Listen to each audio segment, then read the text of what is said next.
Hello guys, kumusta na? Usap tayo. May mga topic ako na gusto kong i-voice out dito sa aking video. So before that, intro muna tayo guys.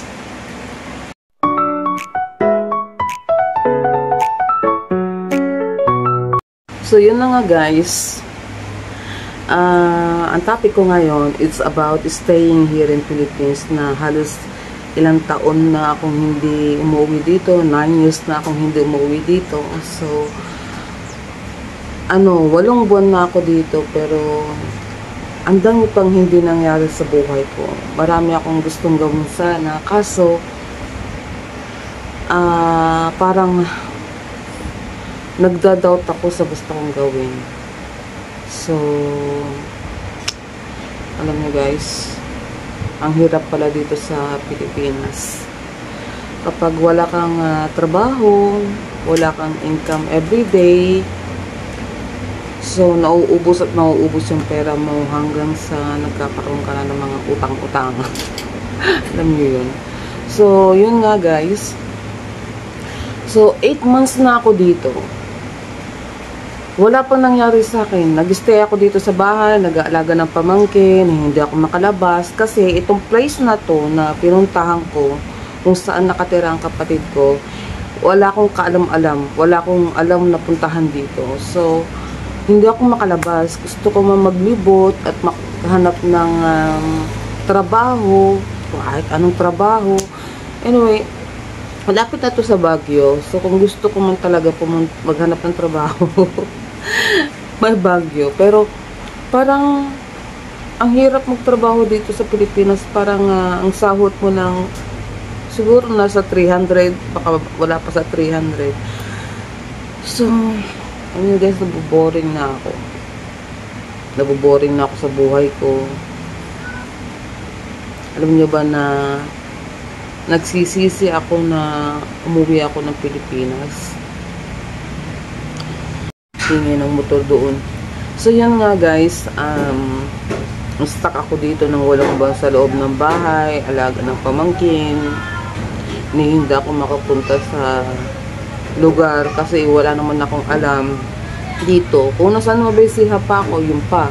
Kasi alam ko yung lugar na yun. Kasi doon ako pinanganak sa Nueva Ecija. So, alam nyo guys,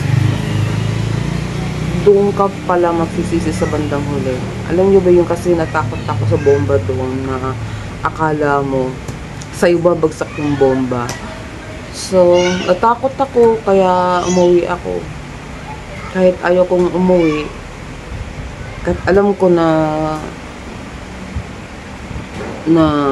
ang hirap maghanap ng trabaho dito sa edad ko ngayon. Kaya, nagsisisi talaga ako. Alam nyo guys, kung mga FW kayo, mag-ipon kayo, para pagdating ng gusto nyo na umuwi, may pera kayo. Alam nyo guys, kung gusto nyo magnegosyo, pag uwi nyo na lang, saka kayo magnegosyo. Pero alam nyo guys, kahit magnegosyo ka dito, ang hirap eh. Ang hirap ng isugal mo magsugal ka sa negosyo kasi hindi rin, alam mo kung hindi papatok yung negosyo mo, hindi ka rin kikita, hindi rin magtatagal yung negosyo mo. So yun guys,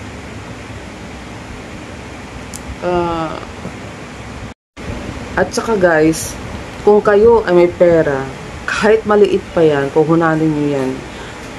Kung madiskarte kayo sa negosyo, ako di talaga ako madiskarte sa negosyo. Ang ko lang talaga, trabaho lang talaga ako, yung company, sa salon. Yun lang alam ko, pero pagdating sa pagtitinda, wala talaga akong experience dyan.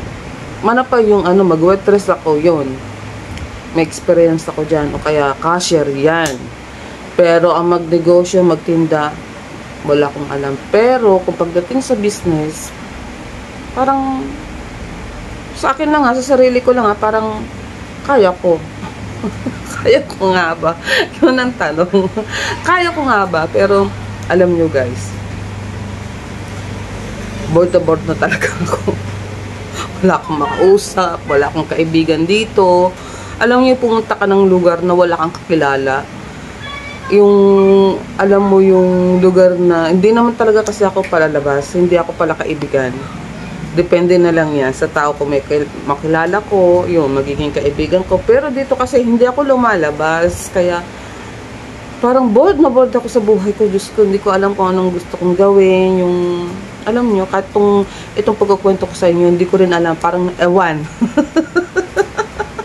Ayun guys, wala lang ako makausap. Wala akong walang ganap sa buhay ko. Hindi ako lumalabas. Hindi ako nagmomall. Wala akong kaibigan. As in. Yun na. At saka, may jowa man ako, pero nasa ibang bansa. Naiwan ko doon. So, ang boring ng life ko. Alam nyo yun? Yung dito ka lang sa bahay, pag wala kang internet, wala. Masisiraan ka ng bait. Kaya yung guys, parang, I'm bored today. I'm bored. So, guys, siguro, for myself, na lang gusto ko na may kausap. Gusto ko yung meron ako na pagsasabihan ng problema ko, yung meron bang may open up ko lahat ng nasa loob ko. Ang dami, punong-puno yun nasa loob ko. Pero pinipigilan ko lang siya kasi ayokong maging reason yung pagka bored ko sa health ko, kasi medyo may di na maganda rin ang health ko. So nag-iingat na rin din ako sa sarili ko. So I'm just shut my mouth, I'm just keep quiet, and I'm just trying to do something that to spend my time. So like that guys.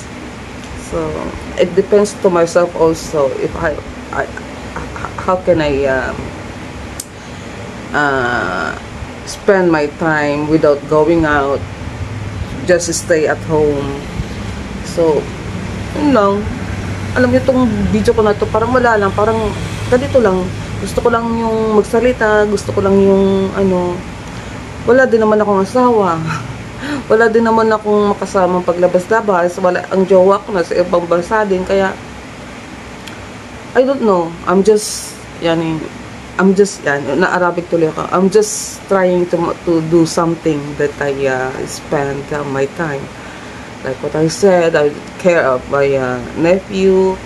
Sometimes I'm doing cleaning. Sometimes I'm fetching water into the well, and then cleaning, cooking, something like that. And then after that, I don't have nothing to do anymore. So I'm kinda bored. And sometimes I want to go out, but I cannot go out. But you know guys, if you go out, you need to spend money, of course. If you just walk, and then if you feel hungry and you need to eat something and you need to buy something, you don't have money. So I cannot go out also because I don't have a lot of money to go out. So like that guys, yung bang I don't know. This video, hindi ko alam. Basta I'm just recording this video. Basta nagsasalita lang ako dito kasi alam nyo guys, mabigat na ang tawag dito, yung masakit na rin yung ulo ko kasi nag-iisip din ako. And then meanwhile, ang dami kong gustong gawin pero hindi ko magawa. Parang ganun. So yun lang guys. Yung ganito, pag kayo nasa abroad o kaya na may trabaho kayo, as long as nakaya nyo pa yung trabaho nyo, huwag kayong nagre-resign o huwag kayong uuwi ng Pilipinas. Kasi guys, dito sa Pilipinas, ang hirap ng buhay. Napakahirap. Kung hindi ka madiskarte, wala. Pero darating din ang araw na mayroon na ako mapagkakalibangan. And first, ang pinagkakalibangan ko ay itong YouTube ko, but sometimes hindi ko na rin alam kung ano content ko o ganun. So I'm still trying to do some of content na pwede kong i-upload dito sa YouTube ko.